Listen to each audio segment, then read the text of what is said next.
Everyone for another episode of Stitches Instead of Band-Aids, where we talk about solutions to problems that are actual solutions that are going to give us long-term solutions to our problems instead of a lot of the short-term solutions our politicians and leaders talk about and offer up as the only ways out of our problems.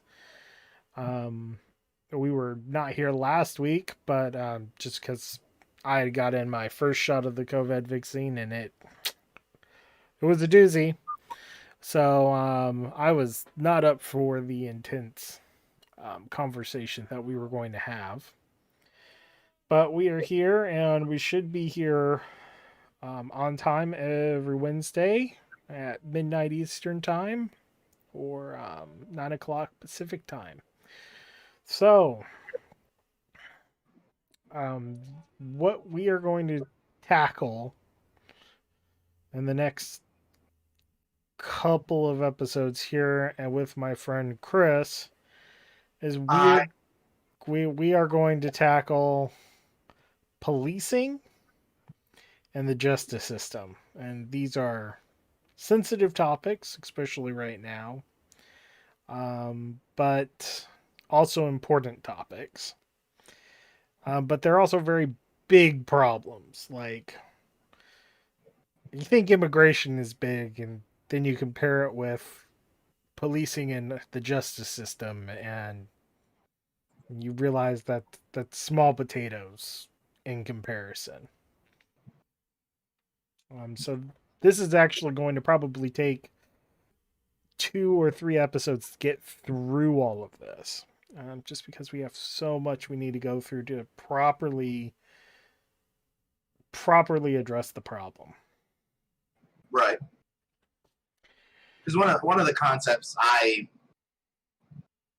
tend to talk about is that when you have a problem, understanding the problem allows you to see the solutions, and this is a really big concept to understand. It's much larger because it touches on a whole bunch of different things. Yeah, and this will get us down to one of these kind of like foundational philosophical concepts that we then build upon in a lot of different areas in our society. Like the concept of justice affects, like the base concept of justice not only affects our ethics, it affects the law, it affects politics, and I mean, it gets into ideas of like distributive justice, like, and that's economics, right? And we use that term justice to hit all of these different fields of study, and at the base there's this idea of justice that we need to cover if we're going to understand this problem. And then on top of that, when you get into policing, you get into ideas of state use of force, the authority to use that force. Where does the state derive that authority from? And those are all big things that we need to understand before you even get to where we can start making suggestions of long-term solutions. Right, and there are some pithy, simple little, oh, hey, we could just say the words and assume that it's understood, but that's not what we do. Yeah, no, we break everything down. And so, and we don't we don't offer flashy simple solutions like, you know, this was just or unjust, right? Like, just take for example the most recent, the Chauvin verdict, right? whether you think he was guilty or not guilty, whether you think the verdict was given was just or unjust, right? Mhm. There's this idea of procedural justice, right? That the process itself is fair, and that the process itself, the integrity of that process is what ensures justice, whether or not the verdict is what you think is justice, because those are two different types of justice. Like, one is substantial justice and the other is procedural justice, and they can get into conflict with each other. Mhm. um, and that's usually what groups like Black Lives Matter are talking about, is substantial justice. Like, we think this is wrong, and there needs to be a guilty verdict because there was a wrong done, there was harm done, and it needs to be paid back. It needs to be corrected in some sort of way. Whereas procedural justice would be looking at the Chauvin case and saying justice wasn't really served because there was so many different pressures on the jury. It's likely that the jury was biased to give a guilty verdict because that process was interrupted by politicians making comments about the settlement to George Floyd's family and those sort of things being publicly announced and made known to the jury. Like, the jury saw those things. Mhm. It disrupted the process. It biased the process against Chauvin, when in the process should be blind and as unbiased as possible. And so that's why you saw things like motions to for a mistrial by Chauvin's defense attorney, is because he wasn't saying like this trial's pointless, like we shouldn't be doing it. It was the process itself has been compromised, Mhm. and justice is not going to be served if we continue on with the trial. So, and Mhm. that's something that I think gets lost when we talk about these sort of things in public, because these things are very emotionally charged. Like, if you come out and say, oh, the Chauvin trial was unjust, talking Mhm. about it in a procedural way, people are going to think, oh, you think the guilty verdict was unjust. And they're talking about a whole different type of justice. Like, you're Right. talking past each other. You're comparing apples and oranges. And Um, are there are philosophical reasons to question whether substantive justice without procedural justice is still just, and whether procedural justice that does not deliver substantive justice is just, because the two tend to go hand in hand, but where they differ is almost always a point of contention. yeah. And um, I honest, like, it's probably, um, in all honesty, like, there's probably going to be some disputes on the procedural justice of this trial, and there'll be appeals based on that, which is fine. I mean, It that's is how. why that's how the system works, and it's designed to give um the worst of us, like, you should want a fair procedural justice system, because whatever we do to the worst of this in our society is what you can expect when it's you on trial, right? It's like, Mhm. would you want you or your loved ones to have a mob threatening the jury or threatening to riot if the jury doesn't bring back a certain verdict? Like, regardless whether you're innocent or not, right? Like, you could be innocent and a mob can decide that you're guilty and they want a guilty verdict. Or you could be guilty and a mob can decide they want you to be found innocent, right? Like, it goes both ways. Like, it's not just always a mob pressuring for guilt. A mob can pressure for innocence as well. And both of those things can be harmful to the system as a whole because it undermines trust, which we're going to be talking a lot about when we get to policing, because building trust with a community is an important part of policing.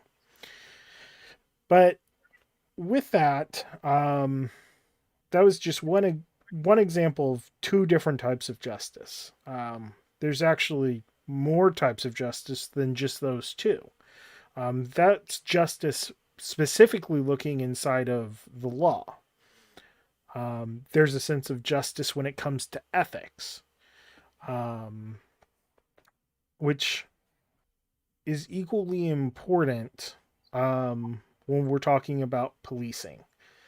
Because if the police does like they do something, right? Um, Give me a second here. I need a.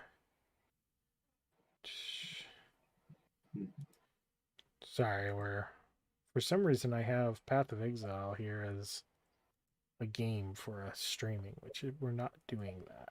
We're not playing games. Um. Oh, is that wrong? Yeah.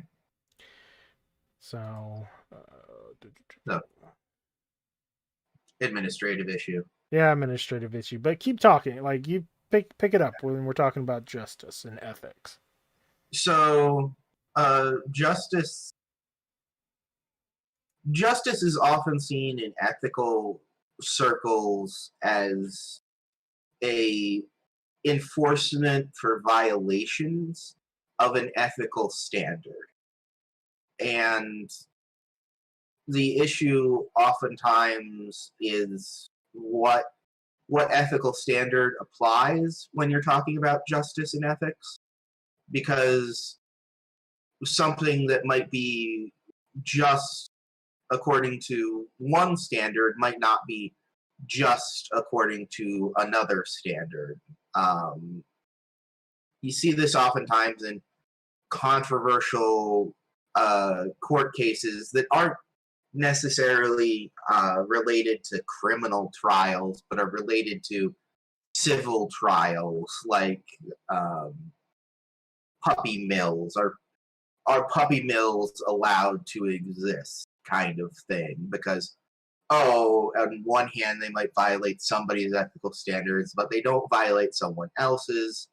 Is it just for society to allow that to continue happening because there is a violation of some ethical standard? It's what ethical standard the society itself actually enforces.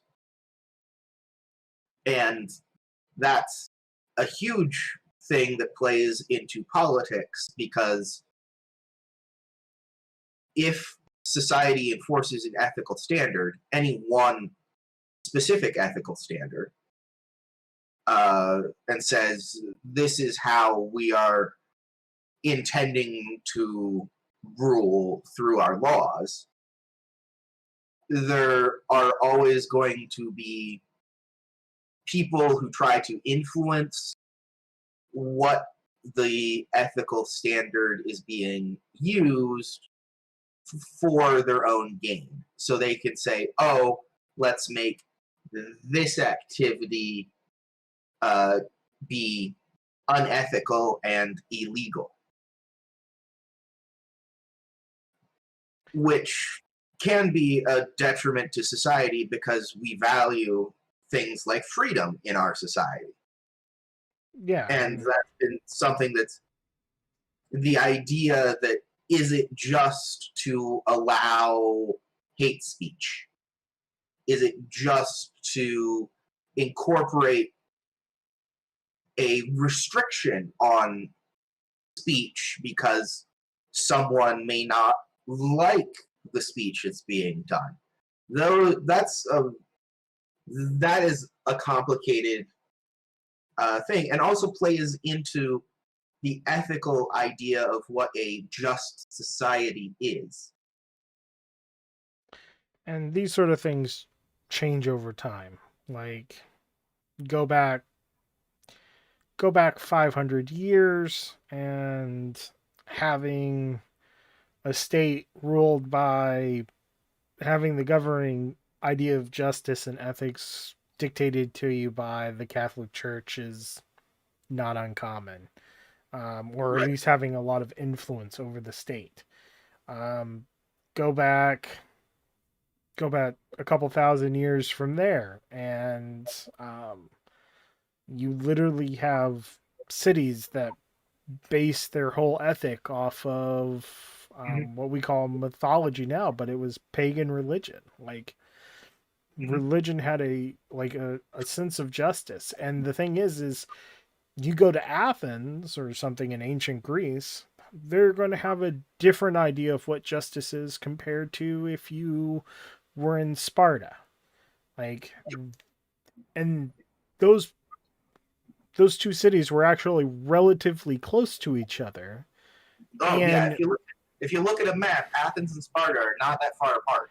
and on top of not being that far away from each other, they also were allies in some wars and things like that. While they did Hmm. have conflict with each other when they were both growing superpowers in the ancient world, um, when they were threatened like by the Persians, right? They came together, and those are two conflicting ethics right there, and that's why they butted heads. But they had some underlining ideas of justice because while their patron deities might have had different ideas of Right. what was more important, what to emphasize in that idea of justice, the underlying religion as a whole still had basic ideas of justice and things that they could relate to. So, as you can see, like a society can have something similar but just slightly different, and it can lead to full out war and conflict over those ideas of justice and over those ideas of honor. And that's where it's important that we look at these things like what is our overriding thing of society, or ethic of society. What's our idea of what justice is? Like, we assume that we all have this idea of what justice is, yet like going back to the procedural versus substantial justice. Some people think the process is more important to hold integrity to than what the substantial outcome is. Where others in our country think that if we don't get the substantial outcome that is the one that's just, then the whole system is totally unjust and needs to be thrown out. Um, and so there's obviously a disconnect. There's a disconnect. Like, we're not talking about the same things. We have Yep. different ideas of what justice is, what is ethical. And if we can't resolve these things, it will lead to escalating tensions and even can lead to conflict. And like we were just saying, with Sparta and Athens being relatively close and having a very different enough idea to go to war with each other on the idea of justice. I mean, you have places that are very much further apart, and we call ourselves one country, one nation.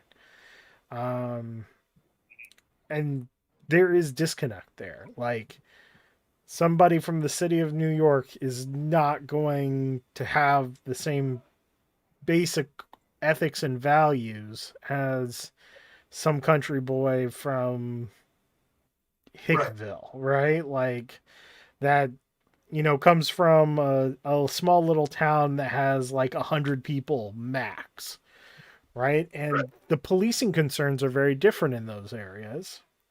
Mhm. To get where this is coming from, like a lot of people say, like there's like rural communities do have their police shootings.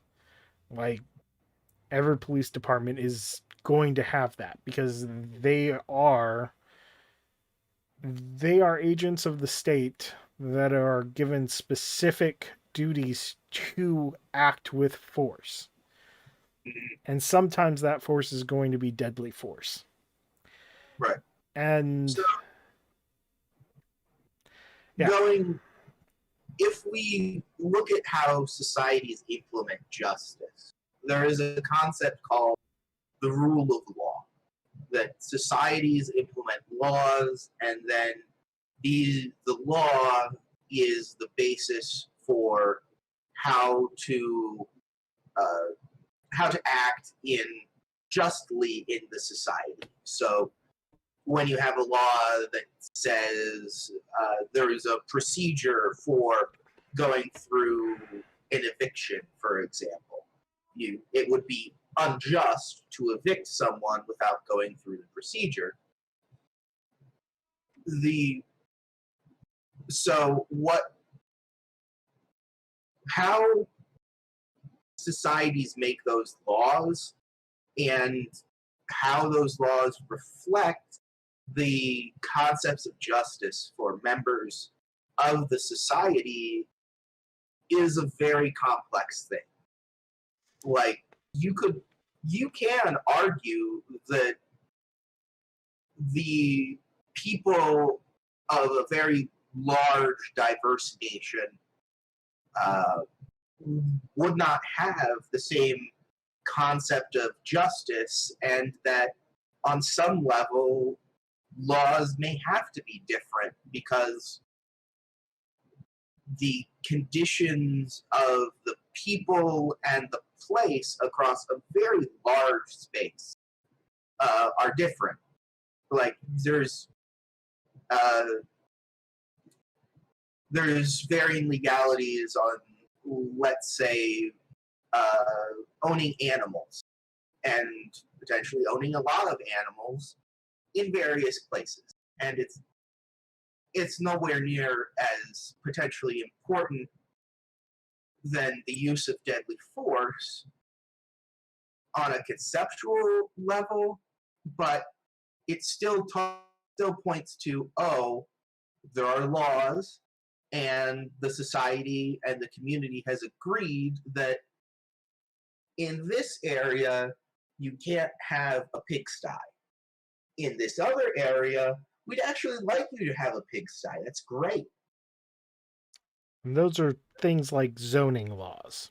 Those are things like zoning law, but it all comes down to laws, and it comes down to the idea that societies craft the laws. Uh, as we were talking about before, uh, in monarchies, uh, ancient monarchies, not constitutional monarchies, absolute monarchies, the crafting of the law is done to what the monarch, the single ruler, believes is just. So if the old king dies and a new king comes in and has a different concept of justice, then they'll change the law to reflect what they think is justice. And that's And why that's actually one of the reasons why you see monarchies actually have um they're not very likely to change is because um monarchs spend a lot of time grooming their successor so that they have the same sort of ideas as like their successor is going to have the same basic ideas as them. And that's why it takes multiple generations if we look at the past to see ideas in absolute monarchies change compared to say how um, democracies work, which are how the laws change is based on the people voting. Those can change based on how can change fairly quickly based on how what a society wants and needs, right? right. Because the And values is based on the society itself and how many votes they have rather than just one person making the law. and that is a good thing and a bad thing, because it's a good thing because if something changes and we realize, oh, hey, there's new information that makes us realize, oh, hey, it is not, in fact, just to do this particular activity. Well, we can ban it because that's how the law works.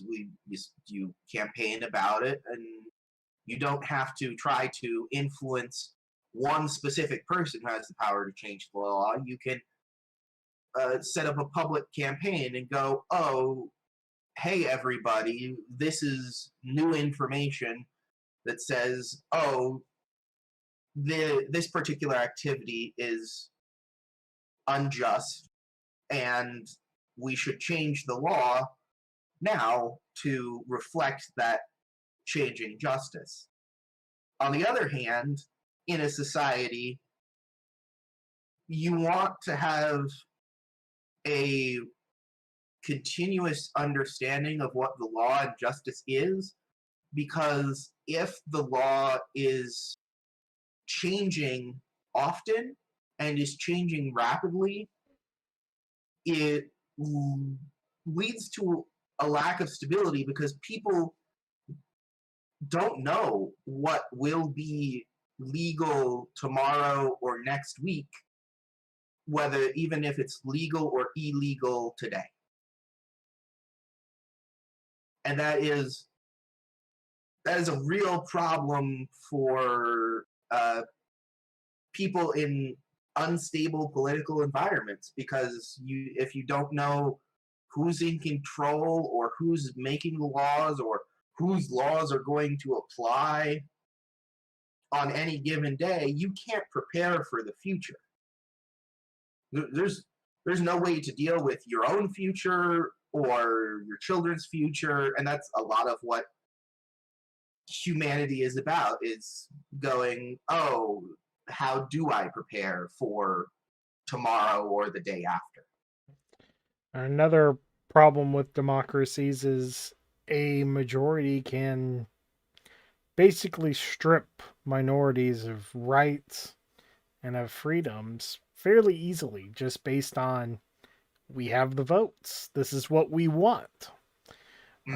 Which is not good either, right? Like, we wouldn't consider that just even in our society today.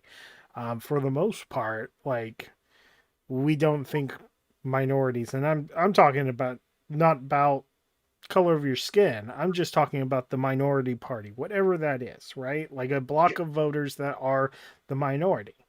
We don't want to see minorities of any sort have rights stripped away from them just because a majority decides to vote those rights away. Like, and we have protections in place because we're not a direct democracy. We're a constitutional republic that has certain things already built into the system that are hard breaks to stop the democracy part from just trampling over the minority. So they're like rail guards or safety guards or things like that. They're meant to protect people's rights from the majority.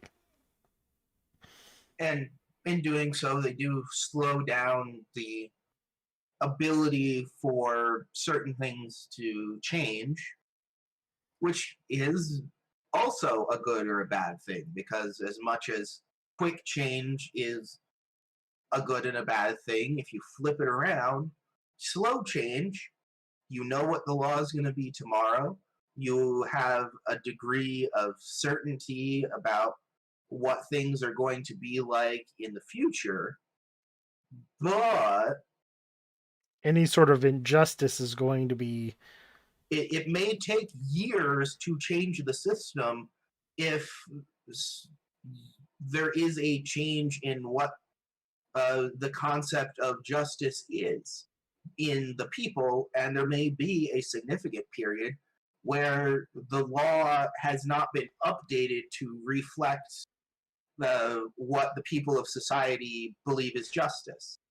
And that really is the point at which people in a society tend to rebel against the rule of law because they do not see the law as being just. So There, that there bring ultimately, as much as we like to provide answers, there is not a cut and dried answer to that problem. There's the people in power and the people who are making the laws, whether that's every individual in a direct democracy or the monarchs in an absolute monarchy, have a very delicate balancing act in examining what each issue where ethics and the law deviate, and then how to proceed with that issue. and so where the law, where this rule of law gets its authority from, like down at the roots, right? Like what makes laws just is that this concept of the will of the governed, right? Mm-hmm. That the governed consent to the governors or to the whoever's in charge, that whatever they say is just, right?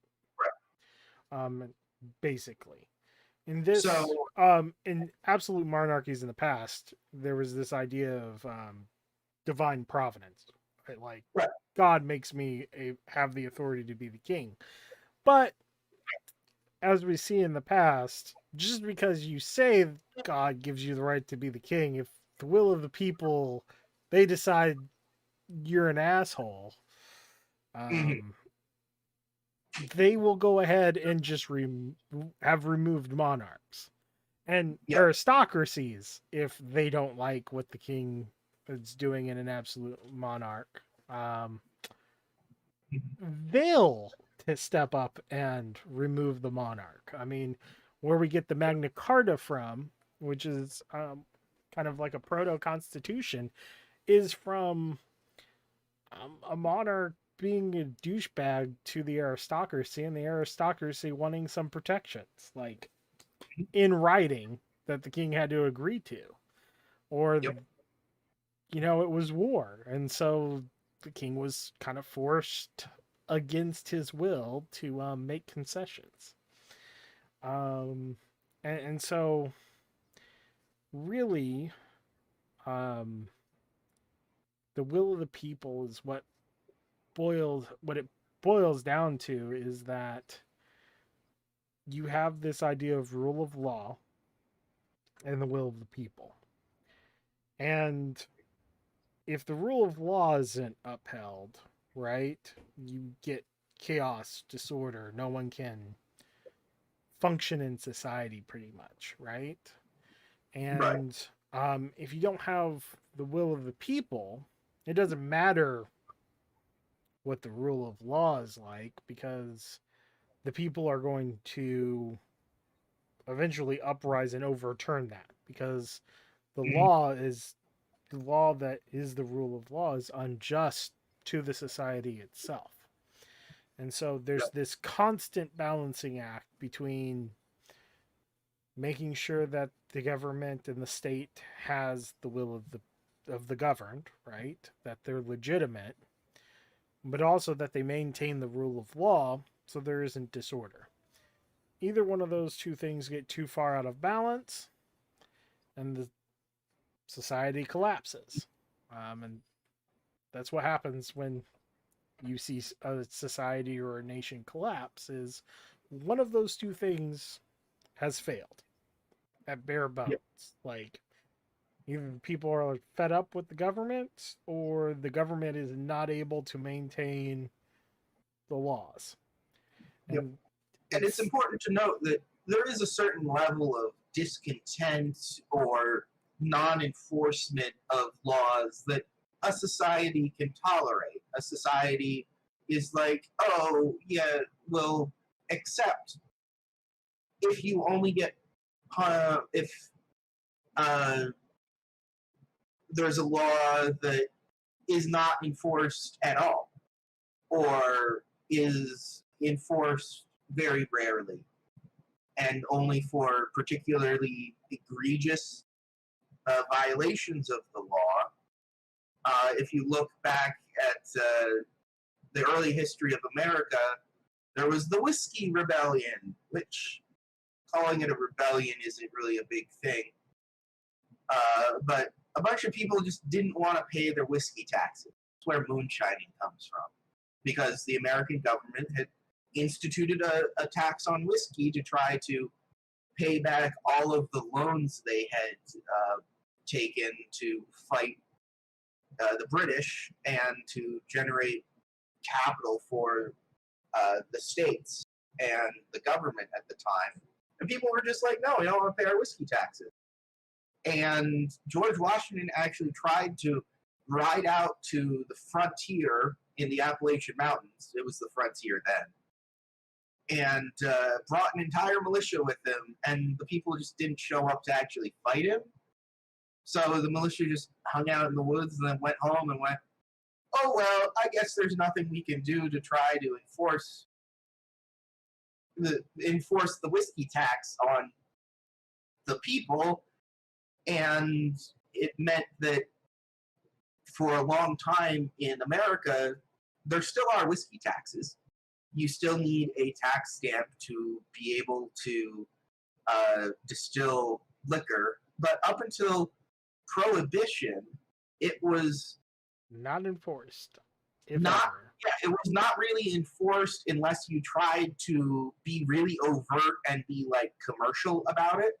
Like if you were home distilling before Prohibition, that was not an issue. And you weren't, oh, you're not paying taxes on your 5 gallons of whiskey you made. Oh, big deal, woohoo. Yeah, no one cares. Now, now they care. Doesn't care, and even though it's a law on the books, thus the government doesn't care.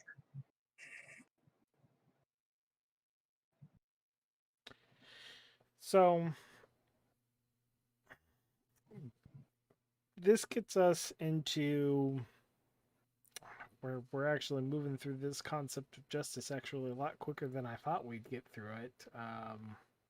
Because we could probably spend way more time on it. But. Oh, we could spend a lot more time on these concepts because we could go through the entire history of where all these come from. And there's also an important point that I haven't brought up yet in relation to policing, because policing is entirely about enforcement of the rule of law. And how is the rule of law enforced? And that is large and it is complicated. And it goes to policing, it goes beyond policing. There are questions of what happens if there is a law that is important, not necessarily a whiskey tax, but let's say murder. I think we can all agree that not murdering each other is an important law. But what happens if that law is not actually enforced? Or what happens if things are selectively enforced? Oh, you can murder people with impunity if you're part of a select group. And those are all societal dynamics that come into the idea of what policing is and the idea of what good policing looks like. So, getting to policing, just like Chris said, like the idea of police is to enforce the rule of law. So, two things. anything that's enforcing the rule of law needs to be legitimized by the will of the people or by the will of the governed. So you're not going to. So if a police force does not have the trust of the public, or the public does not want to be policed, they are illegitimate, even if the state itself is telling them to kind of go and do it, right? Hmm. Um, and it will cause conflict.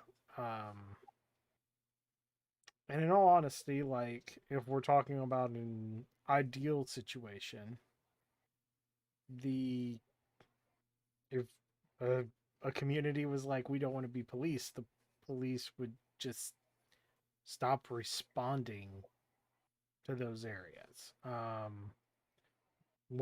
Wouldn't bother because they don't want to be policed, right? Like they have Right. made it clear that the police do not have the will of the people. Therefore, any policing done would immediately be unjust and illegitimate. Um, Now that's not what ever happens because Well, the state responds to um, lack of the consent of the governed, usually not in very pleasant ways, and well, uses their police force. it's also a problem because if the rule of law is applied unevenly across various areas, it can effectively create a region of Imbalance. anarchy and a region where there is a different law on the ground in practice than what is on the books. And it's a trope in movies and TV, like, oh, you know what things are like on in your part of the city, but out here things are different. Or it And it's a gets down to things like back in the deep south, towns that were called sundown towns, mm, where maybe during the day, um, if you were a if you were a black person during the day in one of these towns, you were fine, right? Like no one was going to bug you. You weren't going to get shot or killed. But after sundown, you better not be there or mm, you're going to wind up dead. Um and a lot of towns in the south have have had that reputation. Um you know, 100 years ago, and that's a different enforcement of the law based on whether the sun is up or down, right? Like the city yep. was perfectly safe, rule of law was upheld during the day. If you're at night and you're a black person, there's no one coming to help you. Like there are no laws protecting you, and people can Yep. do whatever they wanted to you. And that was And horrible. That's horrible and unjust, right? Like we can all agree sundown towns are a horrible thing. We're a horrible thing. and if Um, you look at like New York under when the mafia was a huge thing before the real crackdown on the mafia happened, there were neighborhoods in New York that were basically the law in the neighborhood was the law of the mob, like the mafia, and you needed to follow the mafia's rules because you weren't dealing with New York City police and you weren't dealing with the laws that the New York City police enforce. You were dealing with mafia laws and how the mafia enforced things. And mafia enforcement was really brutal if you happen to step out of line. And while it sounds nice to say, oh, you simply just don't enforce the law if the community doesn't want you there, it can be a real problem when you have an opposing set of laws and an opposing force that has their own ideas, and those are dramatically out of step because the mafia in New York City back in the 50s, the 60s, some of the 70s, you could be killed if you were in the wrong neighborhood and you did the wrong thing, you said the wrong thing to the wrong person. Even You today, were and taking your life in your own hands. even today in gang areas, those sort of things still apply. Like, Yeah, everyone, people seem to forget the message of and the idea behind the song Gangster's Paradise. And it reflects the reality of policing in Southern California, especially Los Angeles, at the time in the early 90s, which was very hands off. And if you wanted to be a gangster, it was a paradise for you because you were the law unto yourself. Because the police wouldn't come into a lot of neighborhoods in LA. They just stayed out of them. So if you got a bunch of people together, and this is one of the ways that rule of law works and has worked in the past, is that if you get enough people together, you can enforce a set of laws simply through force of arms. And it happened historically. It happened with generally unpopular kings, and it's the people who tend to get called oppressors are the people who try to enforce law by force of arms and go, well, we know that this isn't how your group or your society or this part of the world naturally works, but welcome to the fact that we have a lot of guns or swords or just soldiers, and we're going to tell you how things are going to work around here now, because if you do not change to accept our laws, you're all going to die. and then you won't be there to have your sort of idea of justice anyway. And countries rationalize this to themselves by saying that, well, the laws that you have are weird and definitely unjust. Like, yeah, you just don't do those sort of things. Those are not things that are okay. So, part of America's problems ongoing in the Middle East, in Iraq and Afghanistan, has been that we went in for different reasons in each case, but we went in, and then when we succeeded, we tried to implement a set of laws that reflected American sensibilities. We established representative democracies, so people had votes.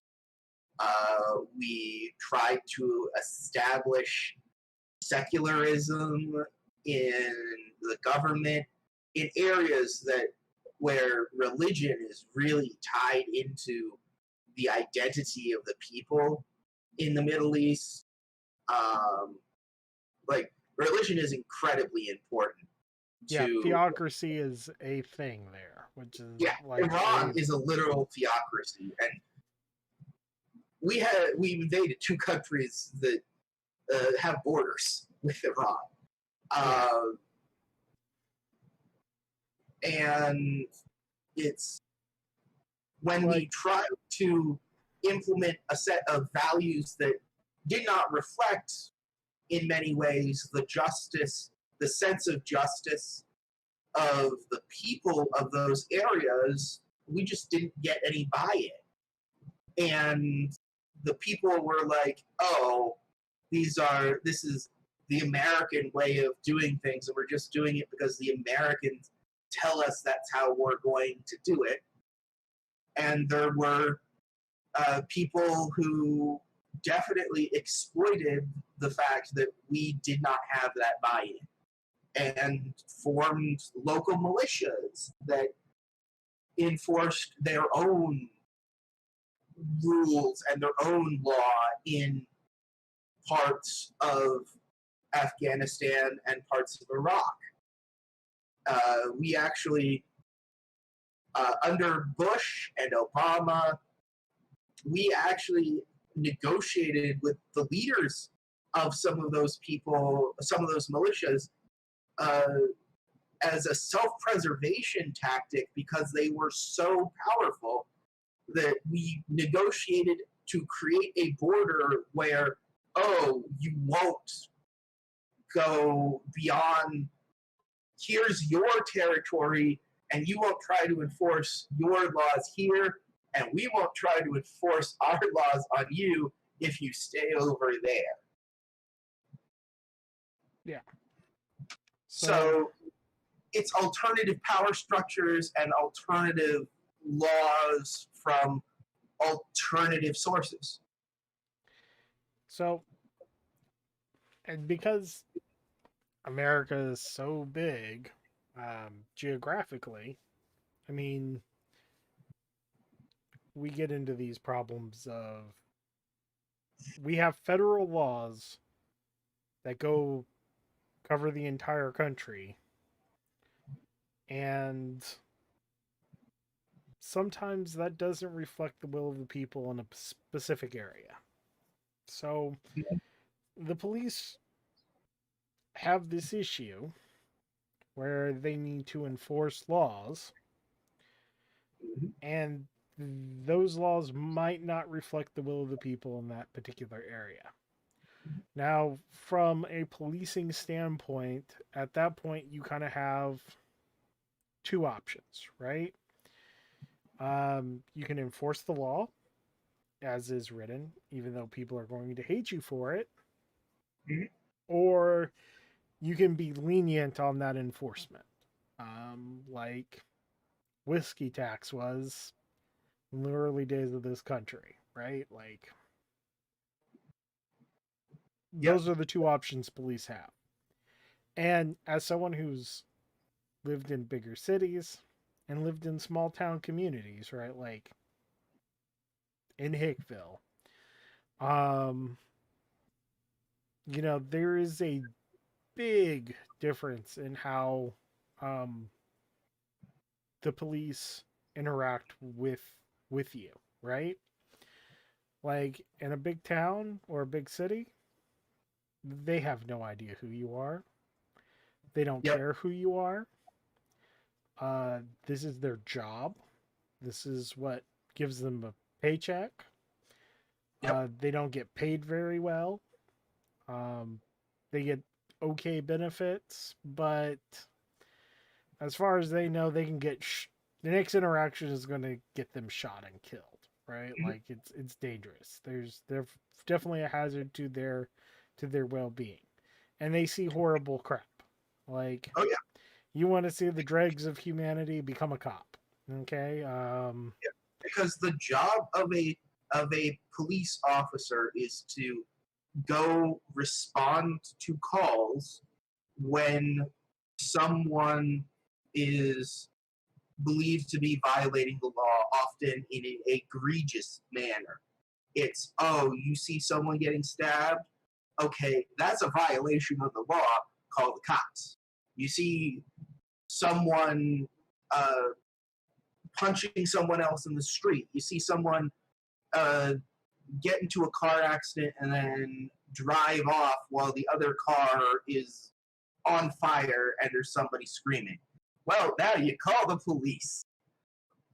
And it is a stressful job and position to hold, to be the kind of crisis responder, not necessarily to a specific type of crisis like fires. As the meme goes, nobody wrote a song called "Fuck the Fire Department," but the fire department doesn't show up because of violations of the law. Yeah, They or show fuck up for fire. paramedics, right? No, you want the paramedics to show up. Yep. Uh, The paramedics show up to medical emergencies. They don't.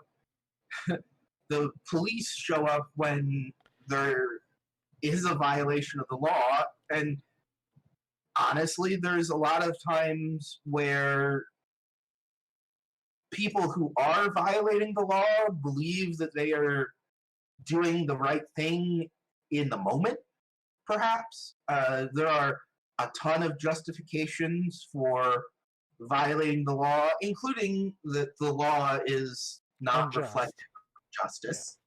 But it can also just be, I don't care, I hate that guy. And either way, the police may very well be getting called and being told, somebody's violating the law and we need someone here to deal with that situation. And so it's kind of like the fire department is there to put out fires. Paramedics are there to patch you up and keep you alive. The police are there to use force and to stop you or someone else from whatever they're doing.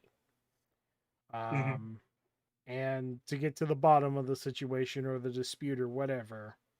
And if they can't sort it out, they just cuff people and let the justice system sort it out, right? Like if it's beyond their ability of like you Right. two are both drunk and are punching each other, no one's been actually hurt, even though you're punching each other in the middle of the street. Give me your keys because you're not going to be driving anywhere. And it's like, where do you guys live? Fred, you take this one in the back of your car. I'll take this one home in the back of my car, right? That's one possible solution. Or if you're fighting each other and you're not being responsive as drunk people, like most people who are angry drunk people probably are, they cuff you, put you in the back of the car, book you in the jail cell for the night until you wake up with a hangover because they just don't want to deal with it. Right. Either way, they are using force. Their job is to use force. Whether that's because they're the people who are being called to the nitty gritty on the day-to-day kind of emergency violations of the law. It's not violations of the law like, somebody's violating food handling standards.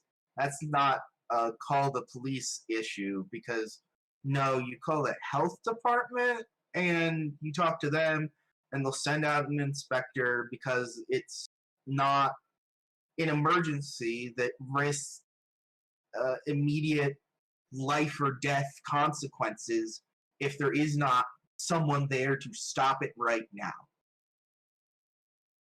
so, And the police are the people who show up when it needs to be stopped right now. Yeah. Often through the use of force. Mm-hmm. And so whether they apply very little force or they just talk to some people and sit them on the ground and talk at them for 10 minutes or whatever and give them a scolding, to having to draw their firearm and shoot somebody, their job is to use force on that whole spectrum to resolve whatever problem they've been called in to fix. So it's like the fire department might use the fire hose, they might not, right? They have a whole range of tools and they're disposable for the purpose of putting out fires. Police have a whole range of different levels of force that they can use to end conflicts or to resolve problems. Yep. And so no one likes the police because no one likes force being used on them. Um, it's amazing because, well, America, we have our freedom. Like, we don't like anyone using force on us anyway, just general as a culture. As a culture, we are like, you want to tell me what to do, go F off. Okay, I'm Mm. going to do whatever I want.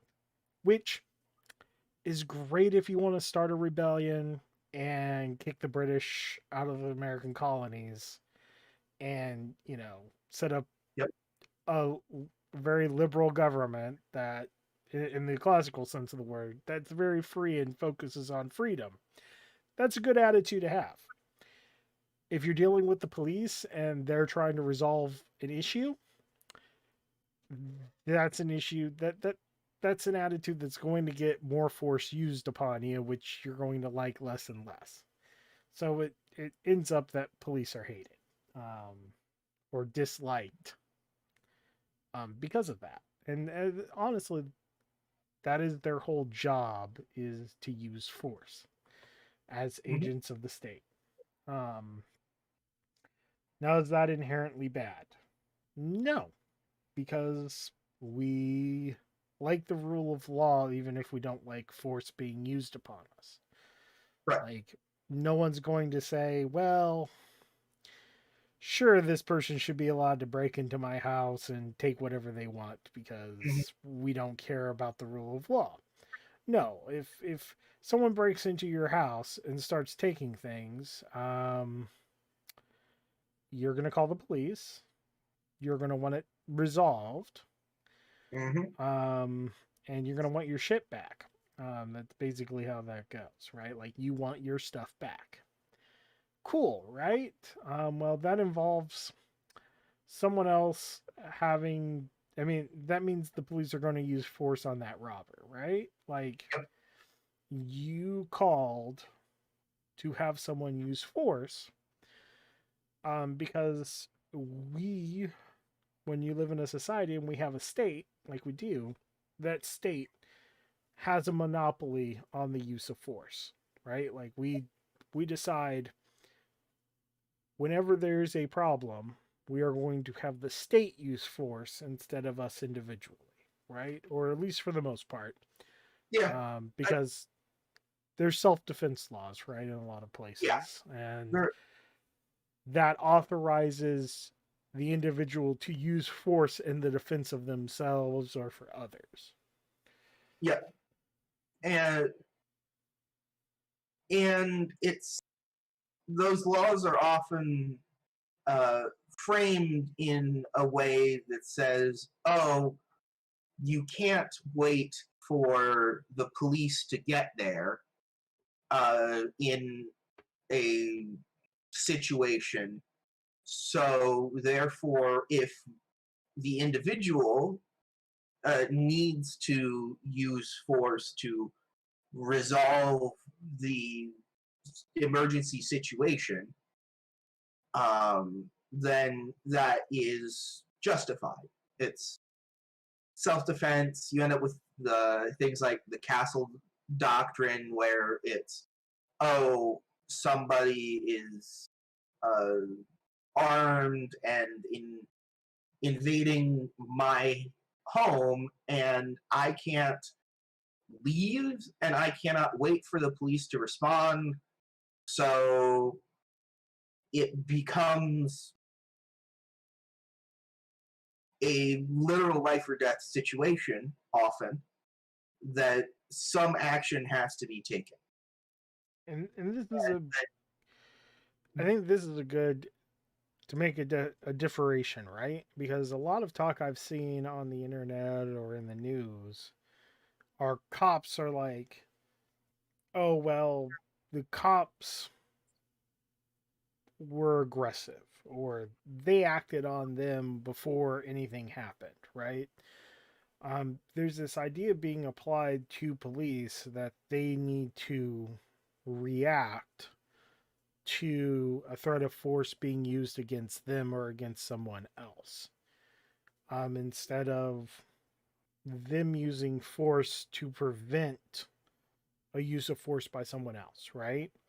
And a lot of these people who are making these arguments say, well, look at like self-defense laws, right? Like I can't go and shoot somebody because they're posing a threat to me, right? Like they're being threatening unless they actually start trying to cause me harm. I'm not able to react, right? Right. That is because you as a citizen, not an Mhm. agent of a policing agent of the state that has authorization to force, Mhm. you're only allowed to use force in defense of yourself or someone else in a life threatening situation, right?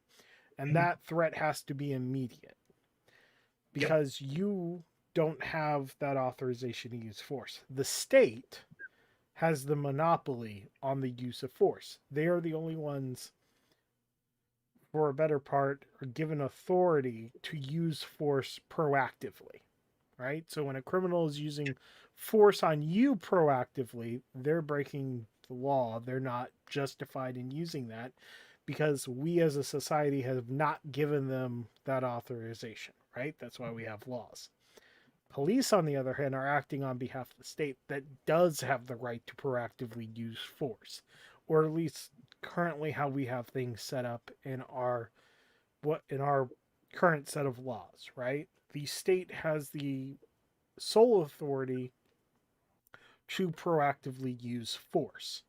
That being Right. said, caveat here, that being said, it doesn't authorize them to just use whatever amount of force that they want, Right. because using any amount of force at any given time, like just straight up always pulling a gun and ending Mhm. any sort of conflict with lethal force, is going to cause almost an immediate dissolving of the will of the people, right? The will of the governed. Yeah. Because the governed aren't going to deal with that, right? Like, Mhm. I'm not going to sit here and let the state just constantly shoot me when, I'm, Oh yeah. laudering over someplace, right? And that's where a lot of other arguments come into play with policing right now is there's too much force being used to resolve certain conflicts. Mhm. So as an example, if you look at eviction law, so an eviction is a legal process that happens when someone violates the law by basically staying someplace longer than the agreed upon time frame. And they go from being allowed to be on a property to trespassing on a property. Um, it happens with rent. It can happen with certain forms of long-term stays. It can technically happen if you're camping on public property because there's limitations on how long you can camp on public property. So it's a violation of the law, but it's not an emergency situation. And as the owner of the property or the administrator of the property, you never have the ability under the law to use force, especially deadly force, to evict someone. No, you call, you fill out some paperwork to make it all official, you call the police, and you go through the state process.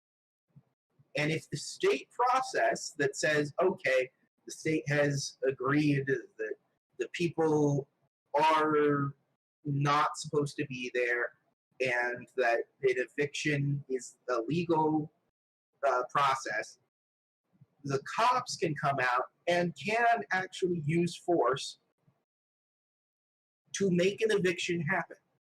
It is entirely legal for the police to forcibly remove people from property uh, because they are trespassing by overstaying their welcome, and that process is an eviction. But there is not, as the landlord, you don't have that power. because that is a power that, because of the way the law works, it's this the process has to be followed and adjudicated, run through the state, often through the courts, and then the state has the ability to determine the amount of force that is necessary and use that force. Yeah. And so at the same time, in an eviction, we would not expect the cops, the police, in executing an eviction, okay, or completing an eviction, to just walk up, pull their guns, and shoot the people that are inside of the property, right? Like, Right. that's way too much force for the situation. Like, that's not what we would expect, nor would we consider that just. So, policing is one, a crap job, right? Like, grateful for the people who do it because it is a crap job. First of all. Second, on top of it being a crap job, and being in tense situations, they have to balance the amount of force that they are allowed to apply to the situation.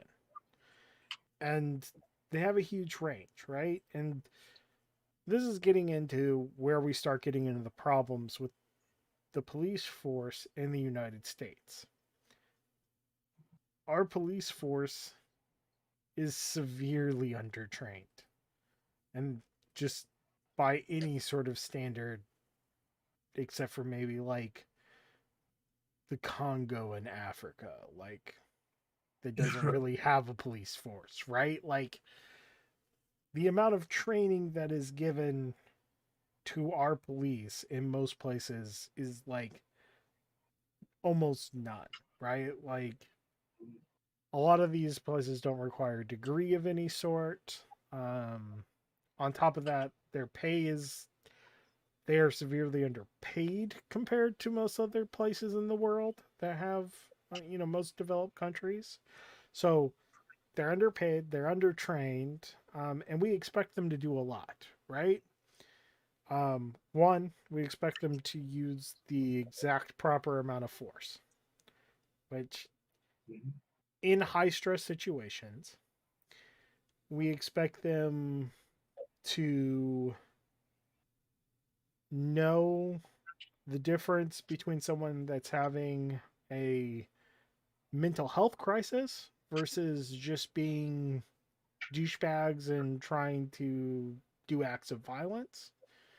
Um, so that's like social work level of stuff.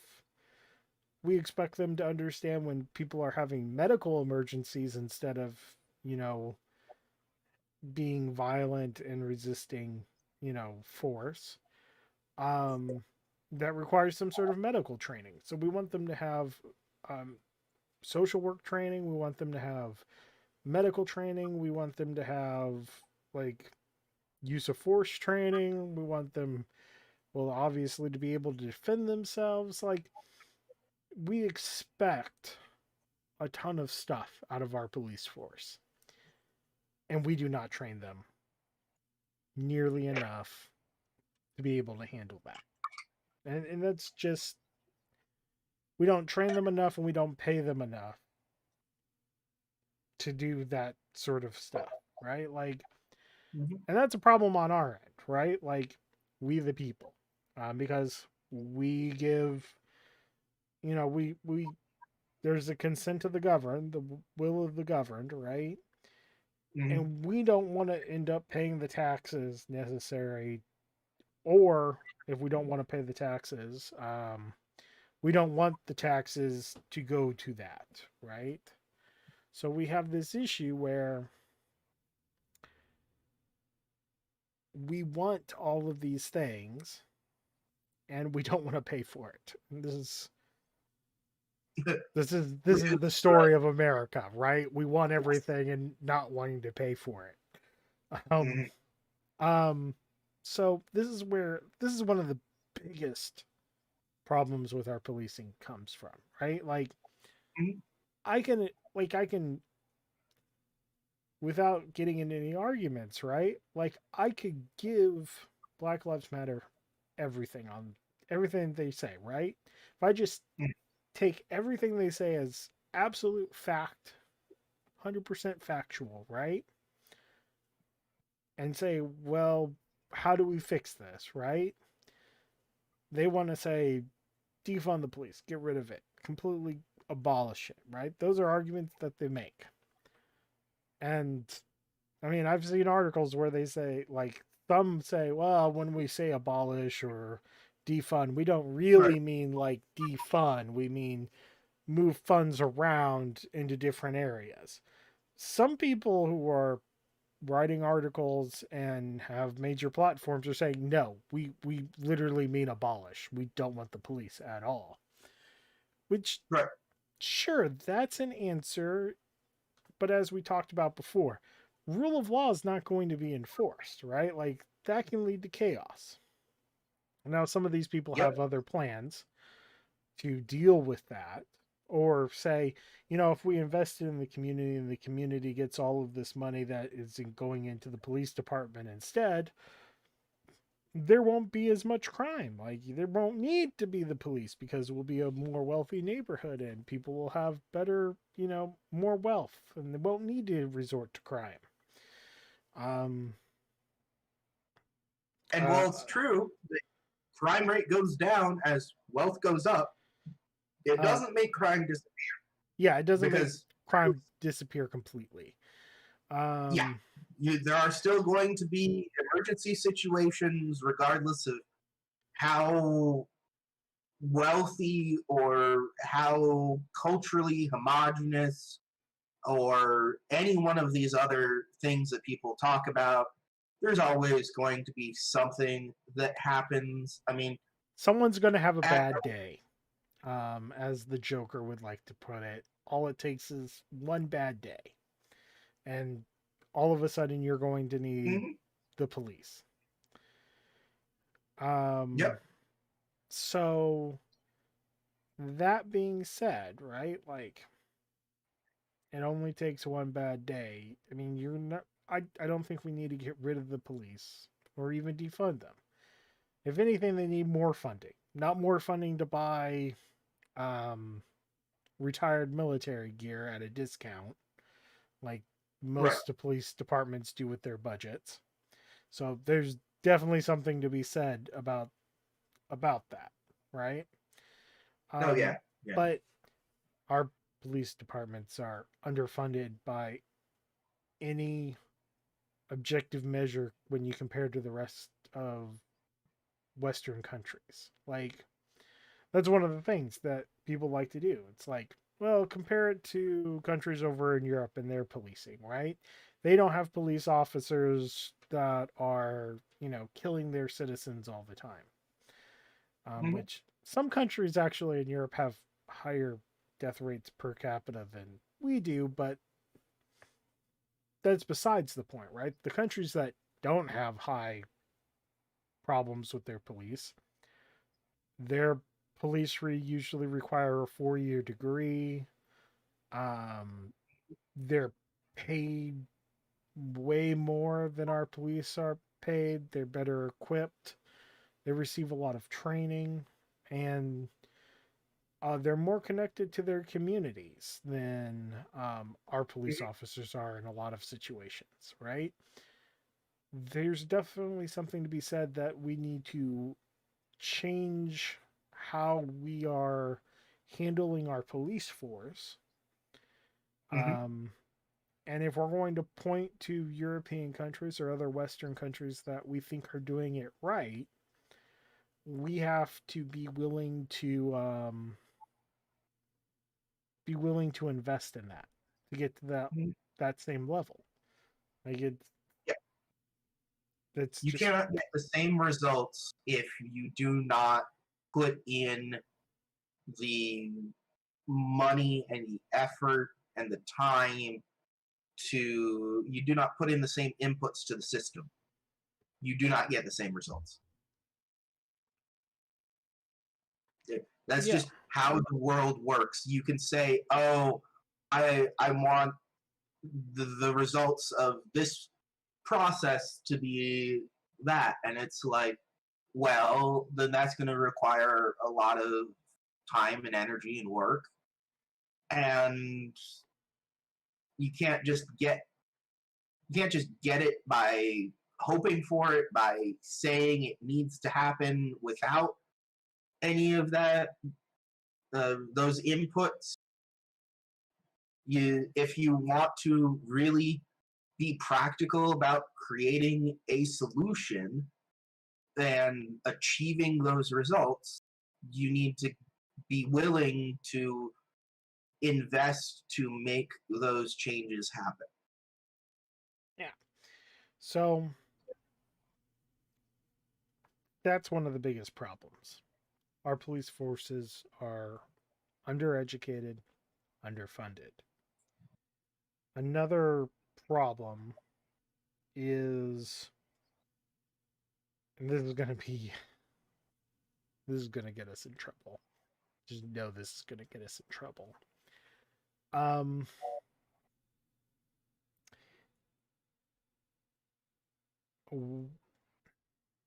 how can I word this so that we don't get in Okay, while trouble he's as thinking much? about that, I want to address another thing Yeah, go ahead. about the difference between America and other countries, because people talk about like UK police. UK police don't have guns, and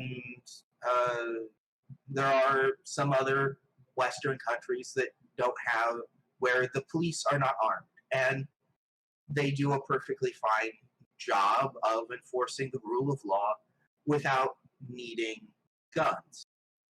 And the problem is that people look at that and go, well, that would work here. It wouldn't, because of the way that America has meant that America has many more opportunities for escalation, and the means of escalation, like guns in private hands, is much more common in America than it is in countries like the UK, because in the UK there are very strict gun laws that, as much as some people hate the National Firearms Act in America, the the firearms laws there are much, much, much more strict. And the thing is, when you're called into an emergency situation where there is life or death stakes, when the most dangerous situation you can be in is, let's say, two people with knives in a knife fight, that's a lot less of a risk for a UK police officer going in without a gun than an American police officer who might be called to an ongoing gunfight where someone has just started opening fire on a building, and the people inside the building are trying to hide or trying to identify who the shooter is and trying to fight back in some manner. It is a significant escalation of the stakes as a responder. And that means that the responders need to have the ability at least to have different methods available to them. Because if you look at, for example, SWAT teams, first SWAT team in the nation was the Los Angeles SWAT Department because of the South Hollywood bank robbery. It was a long time ago. A lot of people don't remember it. But two men in thick homemade metal armor that weighed 100 pounds a person, about, went into a bank branch in South Hollywood, California, which is just outside LA, or is a suburb of LA now. LA is a huge city. Went into a bank branch, demanded all of the money. They had guns. The bank tellers thought this was weird because there's two guys who show up in what looks like full medieval plate armor. And they hand them the money, and the bank tellers activate the silent alarm. So the police show up. The police in LA at the time only had handguns, largely revolvers, some semi-automatic handguns, but handguns nonetheless. So these two guys in thick metal plate armor walk out of the bank holding straight, right in plain view of the cops. The cops have their handguns out and are going, "Stop right there!" And the guys in armor just open fire on the cops and begin a running gunfight, attempting to leave with the money they got from the bank. Now, this would resolve, the ending to this situation involves literally thousands of handgun rounds being fired. One of the two bank robbers they both would die.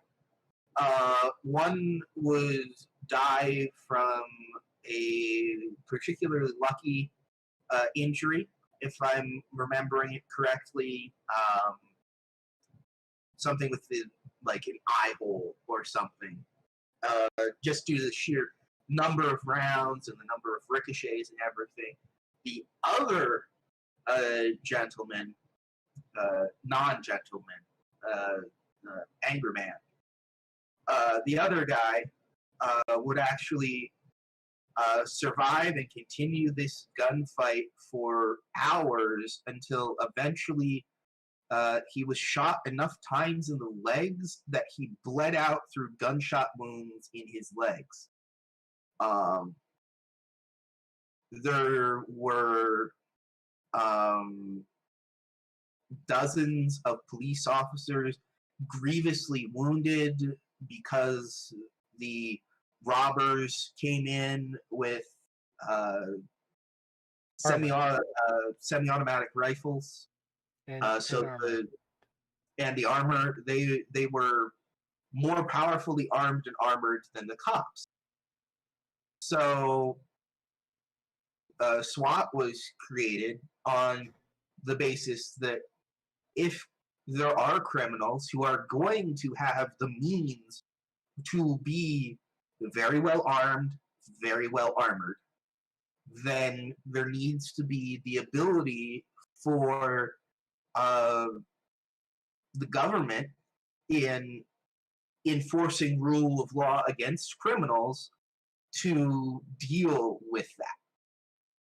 By being better armed and better armored than the criminals. Yes.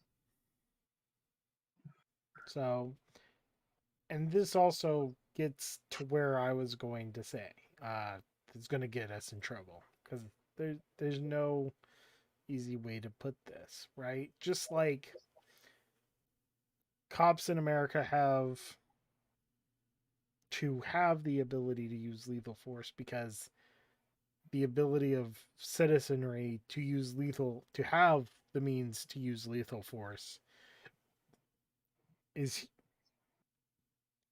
I would say, common here in the United States.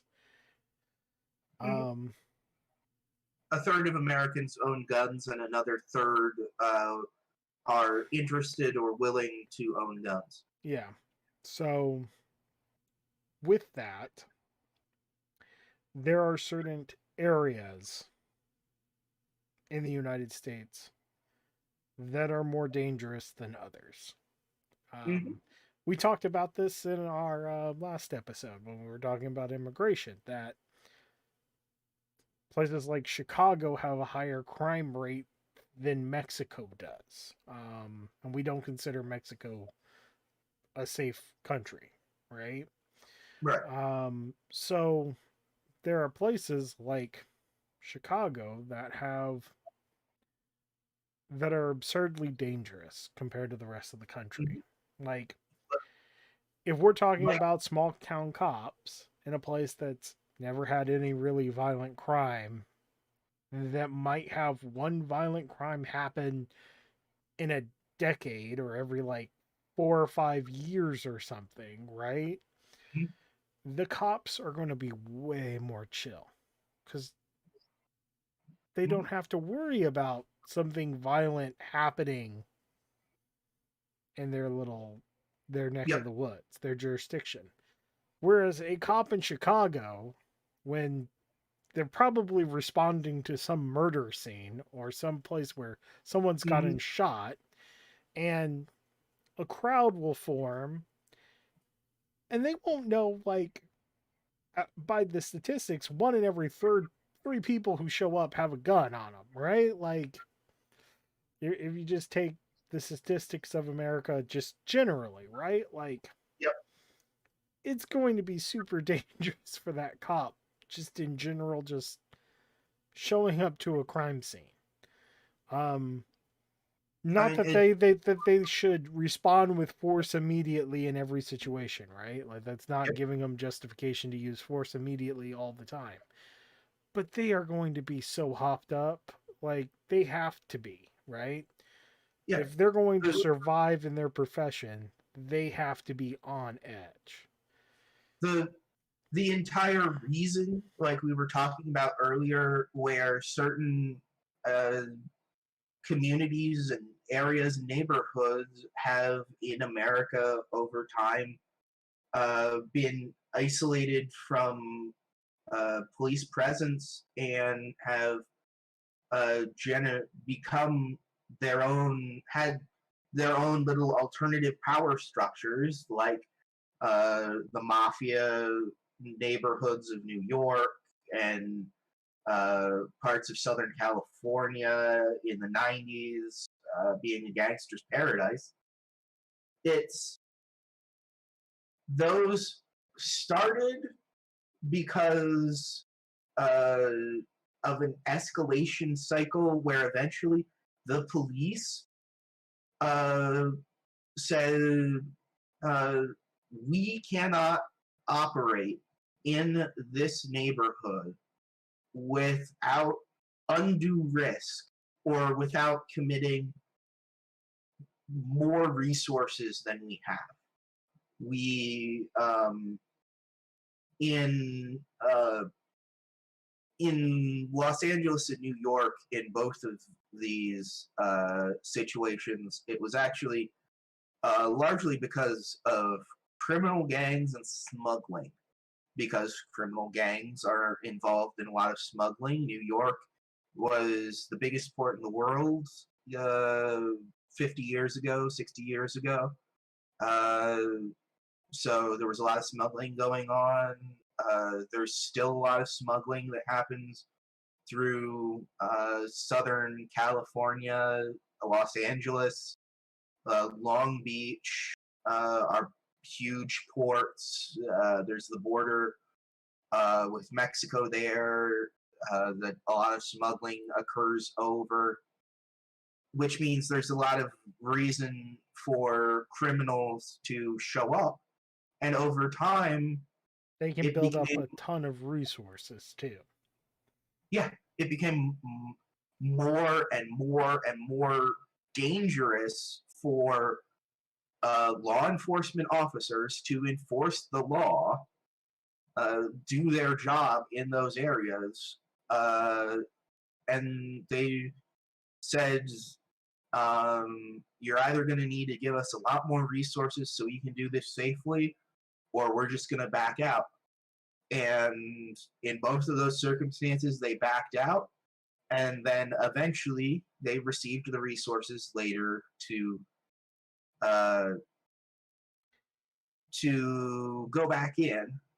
And in both of those cases, there was a very problematic readjustment period that happened when the police went back in, and the rest of the Justice Department actually brought charges against leadership. And that's not necessarily the case of what's on the ground right now in a lot of American cities, because it's not necessarily gang initiated. It's not that there's a criminal organization that's gaining power because the criminal organization is gaining a lot of resources. Often the time in America, it's because of practices that have created wealthier neighborhoods and poorer neighborhoods with worse access to other forms of public services. Education quality is based on local property taxes in America. So, two bordering school districts with different tax bases, even at the same tax rates for property tax, can have vastly different educational resources to work with. And I mean, there is I a know- variety of factors that go into creating less safe and less nice areas. And just in case people are thinking, well, because I know some people are going to be thinking,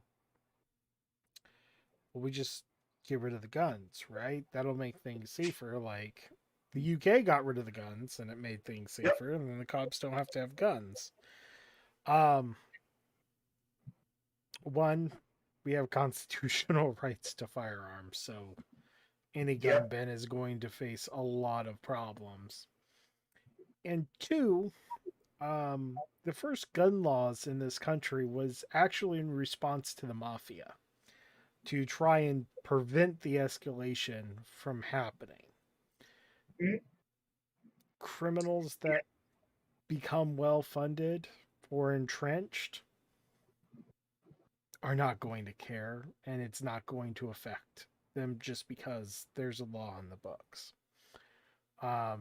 Which is what happened with the mafia. You know, they banned automatic weapons, and the mafia still had automatic weapons after that ban went into place. It has taken a very long time for the number of so automatic weapons were strictly regulated by the National Firearms Act back in the time of Prohibition, so Roaring 20s, because criminal activity exploded because of smuggling and trade in banned alcoholic substances. Because for some reason we thought it was just to ban alcohol. Yeah, that's a big historical discussion, but so smuggling exploded and money exploded, and then because you could, if you had the money, you could buy a fully automatic Thompson SMG at the time, They were just like, hey, give us the heaviest firepower you got. So Thompson SMGs. They they Uh, they imported this stuff from other places across the country. Like, oh yeah, yeah. It was largely made. It was largely firearms made in America, but they concentrated the number of them in one into place. criminal hands Yeah. because they had money now, A and crop ton of because it. when you're a criminal, being well armed is a hedge against other criminals as well As well as a as the hedge police. against law enforcement. Like, it's the more well armed you are, the better of a criminal you are, basically. Yeah, in a lot of street crime, definitely. Yeah. Yeah. Because you're not a very good smuggler if someone can come up and be more heavily armed than you and just steal whatever you're smuggling before you're actually able to sell it. That meant that Al Capone would actually outfit his entire gang in the Chicago typewriter, Thompson SMGs, with either 30-round stick magazines in 45 ACP or 100-round drum magazines in 45 ACP. The Chicago police were actually so confused by it because the amount of brass from spent casings at some of the crime scenes was so large that they thought there were dozens of shooters when it was just two guys with Thompson SMGs. Drums, but with the drums. Yep, Oh yeah. with drum magazines and with multiple magazines, and they would just fire and brass everywhere, like a movie scene if you were there, because the ground is literally covered in spent shell casings. And the thing is, you pick up those shell casings. It's very important to do so. Shame on the mafia. The NFA that made it so that owning a automatic firearm involved a very heavy amount of regulation. You still can in America. They're not completely banned, but it is a lot of paperwork hoops to jump through. There is a very long waiting period. You better not have anything even. You better not have even gone to the cops for the sniffles. Yeah. Like nothing. The cops should not know who. This should be your first interaction with law enforcement and the government in general, if you want to actually get one. But yeah, no, a lot of people don't actually know this. You can get any sort of firearm in the United States, if you're willing to go through the hoops. Yep. And if the firearm itself is legal, because there are some restrictions on new manufacture of firearms, and it's very hard, for example, to get a minigun in the United States. There are exactly 11 legal miniguns in the United States. There's if you still had 11 of them. Give you an idea. Like, yeah. There's granted, the government knows where they all are at basically all times. Yeah. Yes, but there are 11 legal electrically powered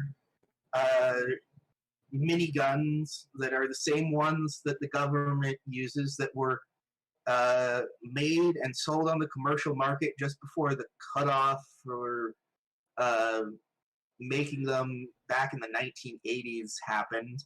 That doesn't include all the miniguns that are probably illegally made, because there are some crazy people here in the United States. And I don't mean crazy like they're wackos, but they're very what's the word? They're very industrialist and can make their own miniguns from scratch at home, which is just I mean, a So lot of people probably watch YouTube channels of like people doing crazy stuff and making things in their backyard. Um, those sort of people can probably, if they get it in their heads to make a minigun, they will make a minigun, and it will probably work.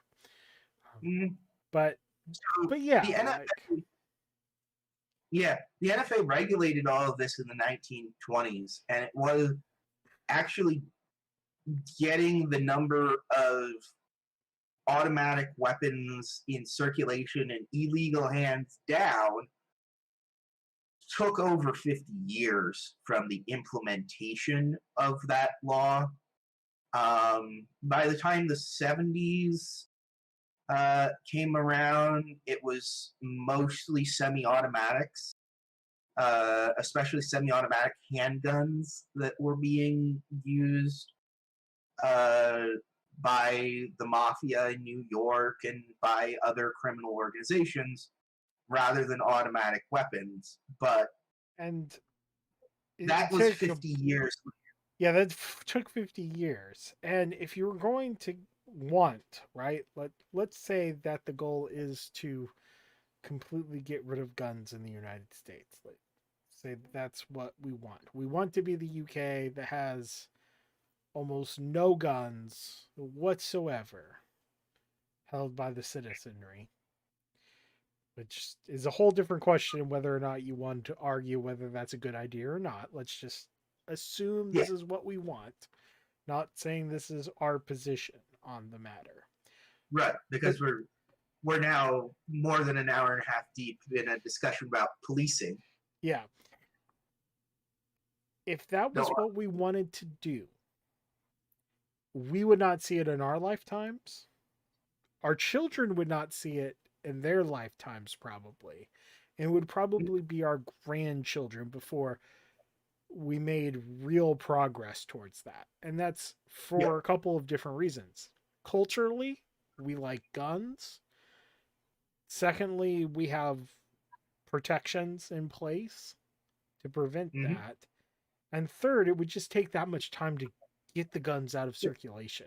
Because I'm telling you, if you try to just walk up and take guns and do a mandatory buyback in America, it would not go over like it did in Australia. Like it would not Yeah, happen.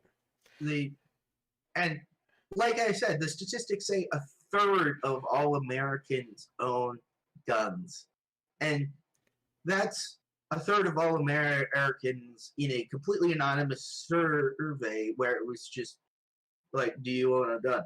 kind of thing, and it was that if you extrapolate that to the entire population, that's 100 million people that own guns. And on average, that same survey found that the average person who owns a gun actually owns, I think, Multiple. 1 3/4 guns. So nearly two. There's very few people who have only one gun. There's a lot of people who have two guns. Um, that includes hunters who might have a shotgun for bird hunting and a rifle for deer hunting, or someone who may have A a hunting handgun and a and a hunting rifle. rifle. Yeah. And And yeah, it just and the thing getting is the other all of those guns out of circulation would, just in terms of a logistical operation to set up the collection points, to collect them from people who are willing to participate with a gun a gun buyback, would be an undertaking, and then thing going destroying and them and then going would and be a, getting the guns who are not willing to participate in a buyback yeah, would be even more of an undertaking and would be extremely dangerous. Um, and the thing is because most households have two, and there's another third of the American population that would be okay with owning a hand with owning a gun. Just Mhm. you could round it up to about half the population and probably be safe that would have it. And that's like if you take the adult population, I mean that's like what? That's like 100. That's like over 100 million people. Like Yeah. that would have that easy. Just Mhm. just easy over 100 million. Like Yeah. So there that's are bigger than some countries' entire Oh yeah, populations. And that's just yeah, the gun owners in our country. yeah. Like it would be massive. And like you say, okay, let's bring the military in. Sure. I mean, I guess they're going to be more heavily armed to forcefully take it, but even still, enough bullets And flying at them. it would take a long time because yeah, our standing army is like 250,000 men. Yep. So it they would be would outnumbered massively. yeah. So they'd And have to go through and small operations and area by area, and then you'd have the problem of, oh hey, guns are coming from other places because the issue with Chicago right now, Chicago has very restrictive gun laws, and Illinois has fairly restrictive gun laws. The issue is Indiana has some of the least restrictive gun laws in the entire country. And it's right there across the border. I mean, you can drive from Chicago to Gary, Indiana in 30 minutes if the roads are clear.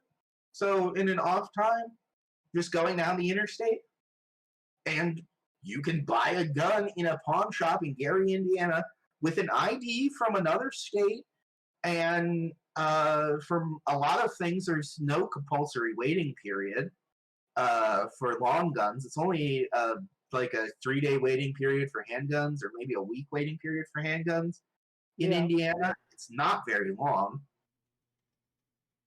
And then there are no border checks on on I-94 as you go back across Yeah. because Gary was and is basically the awful suburb of Chicago where they put all the industry that they didn't want. Hmm. So Which means they have a bunch of very nice defunct steel mills now, but most of what Gary's actual uh, job is the regulatory difference between Chicago and Indiana, because there are a lot of things that are easier to get in Indiana, including guns, but there are a bunch of other things that are easier to get in Indiana than there are in Chicago. So people come out of Chicago and they come down to Gary and other parts of Northwest Indiana and buy it there. yep. But it's this And you all. can't. I think we're The getting a entire little off point of topic. this Yeah.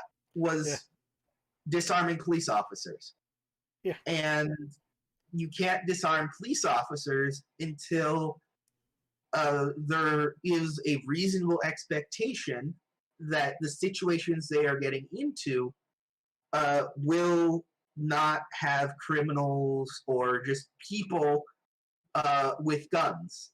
And the expectation of force encountered by police officers goes down significantly. And that how that force expectation is going to go is going to be real slow because uh, it's going to take a lot of time, especially from illegal sources, because we're dealing with criminals. Uh, yeah, we would not be able to disarm our police just in terms of the practicality of how America is right now in 2021, we may not be able. We You're might not be probably able. looking at it into the uh, Yeah, I 2200s, like the yeah, yeah, yeah, yeah. The 2100s, 22nd century. yeah. It's going to be not a 21st century thing. Might be a 21st Because century problem, but the solution might take until the 22nd century. yeah, if Maybe that's what we longer. want, and I don't know if that's something we want, right? Like, if you want that, your I mean, yeah, realistic expectation is probably somewhere around 2250. yeah. uh, and I mean, and that's if you're doing it quick. that is a very long term thing because of the way that America currently is, and And that's if you could change the unfortunately for laws. us, That's even if you could change the laws like yeah, this, because you have to fight the culture, and cultures yeah, change so slowly. Like, we're not even talking, you have to get a constitutional amendment because it is in the Constitution yep, to bear arms, right? Like, first of all, you have to get a constitutional amendment, which that process would probably take generations to do yeah, before you get to the culture of taking the guns away, right? Like, yeah, you have to change constitutional amendment, then you have to get the laws passed, hmm, then you have to defeat the culture and slowly drag it out of the criminal elements, the guns out of the criminal elements. Realistically, it's not going to happen for 2 or 300 years. If this you make this your primary thing, yeah. you're not going Because to see it. Your children aren't going to see it. Your grandchildren. We're talking like maybe yeah, your great because great great great great great great great grandchildren might live in that world. yeah, and that means that because we talk about solutions that actually work in reasonable time frames, that is disarming the populace so that you can disarm the police for America is not an option. It's It, not an it's option for solving a problem. Any of the policing problems. If that's your solution to policing problems, just expect to strap in and have the same current problems for the next 500 years without it being seriously addressed. Not seeing any significant change. If you want change, I mean, we have solutions that are much more reasonable in time scale. mhm, Even still, our solutions probably take a decade um, to really go into effect and to see change. Like, mhm, policing is not something that is going to be done overnight. It's not going to be done this year. It's not going to be done next year. It might be done by in the 2030s or in the 2040s. Like, yeah, it's not going to be done in the time of one president, even a two-term president. Even if they make it their biggest priority, because there are also 18,000 police departments in America, and just talking about the amount of time it takes to institute a shift in all of those police departments, it's going to take time. I mean, to give you an idea, right? Biden is president now, right? He introduced criminal justice laws in the 70s, in the 80s, and in the 90s. Police departments are just now barely starting to see the effects of things that he passed in the 80s and 90s. Like, they're barely getting all of those things into place as well define policies in individual police departments. It's 2020, it's 2021. Like, Yep. these were passed in the 90s. Like, that gives you an idea of the time scale we're talking about. Like, criminal justice reform is going to take a long time to get these Right. policing, because we changed the laws here on the federal level, like whatever law changed, because it takes time to trickle down. Like, because the laws go into effect, right? But police departments have to come up with policy. Yep. They have to retrain their police officers. Mm-hmm. On top of retraining their police officers have an idea of how things are done, right? Mhm. And so you have the current population of police officers who will shift how they interact a little bit, but they train the next generation of cops. The next generation of cops slowly get better and better training, Mhm. but some of that old training or that old way of handling things get passed down from the older generation to the newer generation, and it slowly dilutes over a long period of time. So it's like, Yeah. And that's one of the cultural issues between whether police departments should be reformed or whether there needs to be some kind of more radical change, because reform would take time, because these are institutions with institutional memory, and if you're still having people doing training and mentoring that are from an older school, then they're going to pass that on. And we've been going for 2 hours now, so I think perhaps the best point to stop on right now is uh, to think about how, for next episode, what we're going to talk about is what ideal policing looks like. And then the question is, what does it mean to get there? How fast can we get there? How safely can we get there? What will it mean? What will it mean to achieve that change, and what is necessary, and what are we willing to achieve that change? Because, like I said before, if you don't put in the inputs, you're not going to get the result.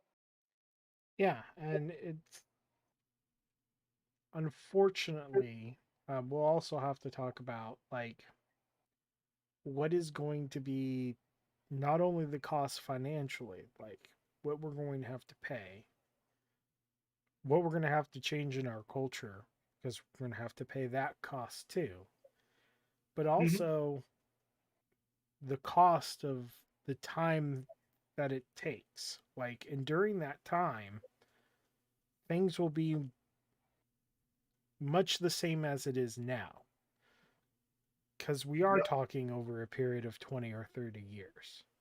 So Or you're not if going to see these police killings and shootings or overuse of force change overnight, right? or if we decide to go a more radical route and, let's say, fire all current police officers and hire on new ones with a new training regime, uh, then that has that's faster, sure, but there's going to be a period of significant disruption in the short term where those changes are happening, because there's going to be a period of disjunction between where the old officers are fired and before new officers are trained and are actually out doing their jobs.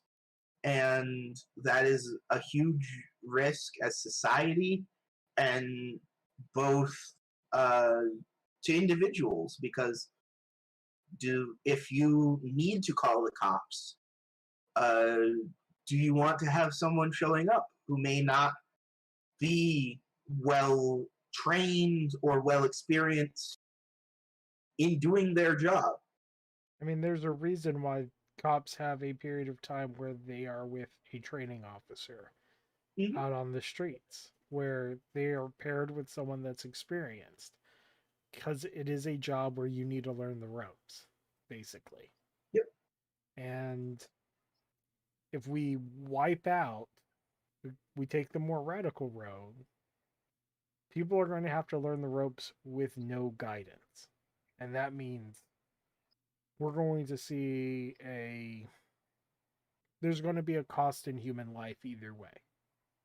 Like, you're Mm-hmm. not getting out of this without, we're going to have to pay in blood on top of paying in money and time. Yeah. Like, and changing our culture. There's going to be a price in blood. And whose blood it is and how much is also going to be a factor. And it's Mm-hmm. something that we need to consider, because it's going to be a very real price either way. And it's something that people might think is unjust, like there shouldn't be a cost in human life. Um but unfortunately, when you're dealing with changing policy or changing things on use of force, there's force involved. Force involved means there's going to be a price in blood. Mm-hmm. And that's very serious. So we shouldn't. And, We should yeah, take this seriously. and with systems on this kind of scale, change is not very fast unless it is very disruptive, and disruptive change has a whole lot of risks attached to it. And that's true for nearly any uh, large, complicated system.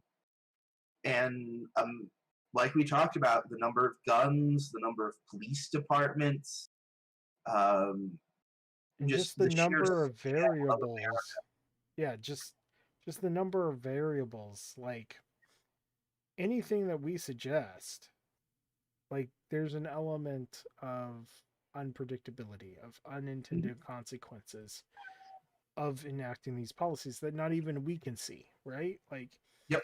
even if we spent a year on each one of these individual projects thinking about mapping out all the consequences Oh yeah. I mean, or the possible things. even if we got a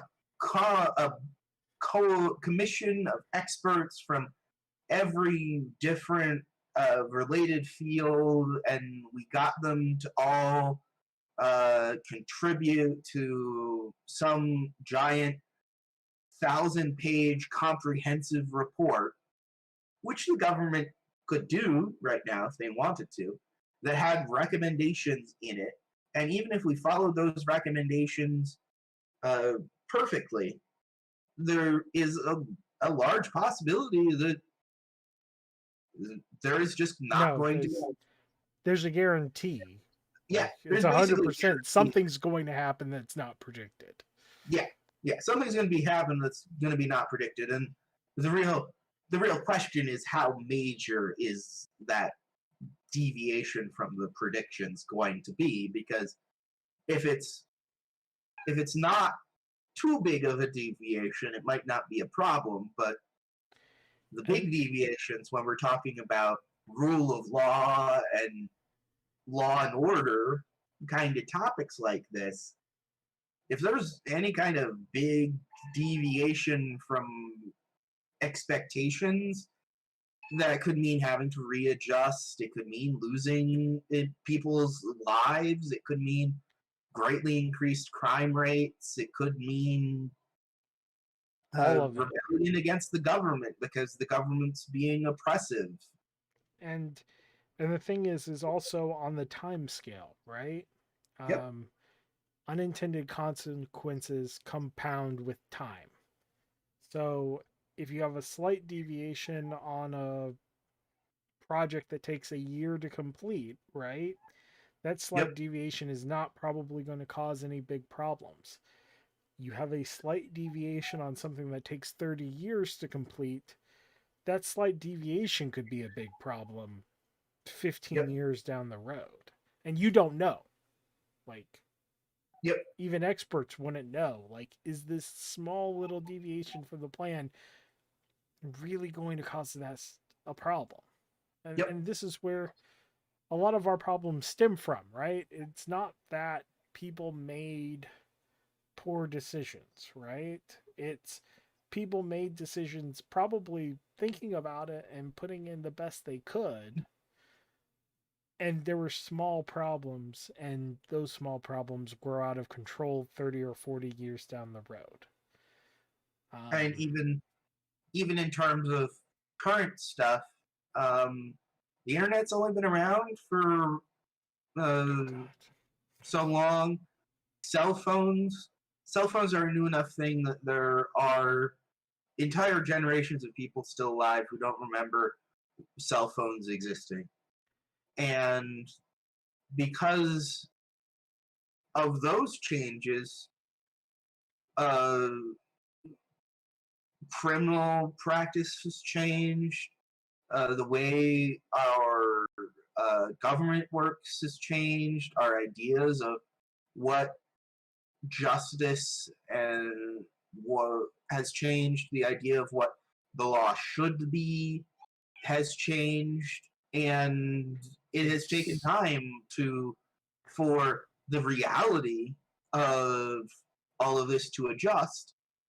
And it's likely that in the next 10, 20, 30 years, there's going to be another similar kind of change that goes and disrupts everything again in the same way that now,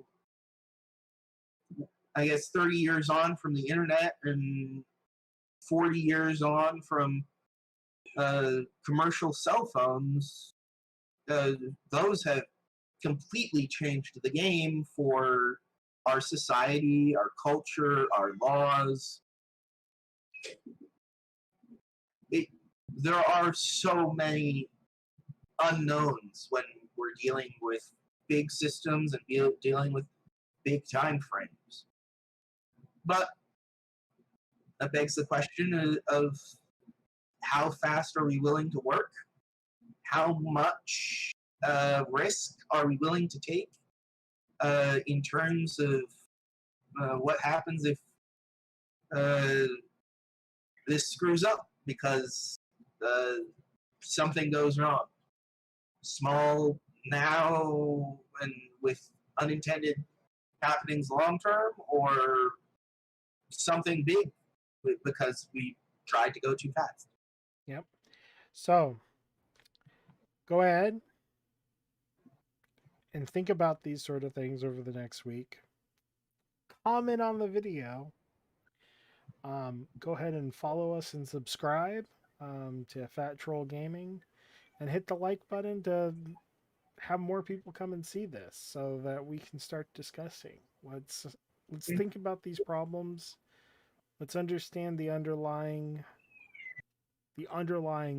ideas below them, and really put our minds to work to create actual solutions instead of just band-aids to problems. Yep. And we'll see you guys next week. We do this every Wednesday. So have a good night. We're signing off.